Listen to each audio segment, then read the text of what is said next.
मांजहند में शारती फिल्मी अदबी फोरम तरफां नावारे नौजवान अदीब ऐं दानिश्वर जामी चांड जी 51 सालगिरह मल्हाई वई। SSDP सरवाण गुलाम कादिर गुल मलाह, फोरम अॻवान शफी मलाह, सिंध यूनिवर्सिटी जे प्रोफेसर खलील रहमान खंबाणी ॿिनि गॾिजी सालगिरह जो केक काटियो। हिन मौक़े ते तक़रीब ख़िताब कंदे अदीबनि ऐं लेखकनि चयो त जामी चांड सिंध जो बहितरीन अदीब ऐं दानिश्वर आहे जंहिं पंहिंजी क़ौम ऐं वतन जे ॾुखनि तकलीफ़ुनि में पेचीदगियुनि ते पंहिंजो कलम हथियार तौरु खयो। जामी चांड शारती जे पैगाम खे दुनिया जे कुंड कुड़िछ में वाज़ह करे पहुचायो आहे। मांजहند खे डिग्री कॉलेज ॾियारण में बि जामी चांड जो वॾो किरदारु रहियो। फैज़गंज जे तरक़ियाती रिथाउनि में मुबैना करप्शन वारे रेफरेंस में ज़मानत रद्द थींदे ई जवाबदारनि जूं सिंध हाई कोर्ट सखर में डोड़ूं लॻी वियूं। नेब अमलदार 71 मां 7 जवाबदारनि खे गिरफ़्तार करण में कामयाब थिया। Sindh high court circuit bench Sukkur में फैज़गंज तालुके काउंसिल जे तरक़ियाती रिथाउनि में करप्शन वारे मामले ते ॿुधणी थी। अदालत नेब जे रेफरेंस में ॼाणल 71 जवाबदारनि जी ज़मानत रद्द करे छॾी। ज़मानत रद्द थियलनि में PP अॻवान साजिद बामण जे भाइटे सूदो 17 जवाबदार शामिल आहिनि। ज़मानत रद्द थींदे ई केतिरा ई जवाबदार हाई कोर्ट मां फरार थी विया, जॾहिं त नेब अमलदार 7 जवाबदारनि खे गिरफ़्तार करण में कामयाब थी विया। उन्हनि में सनाउल्ला चांग, अली खान, वहीद शेख,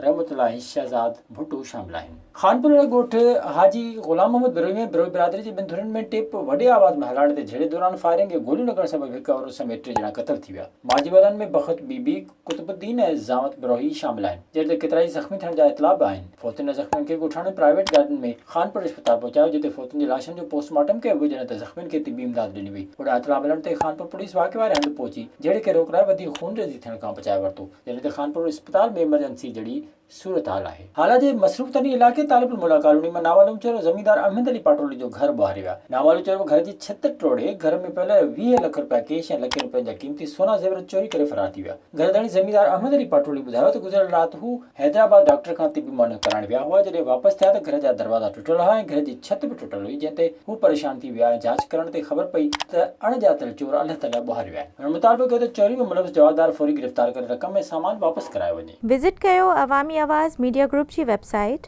awamiawaz.pk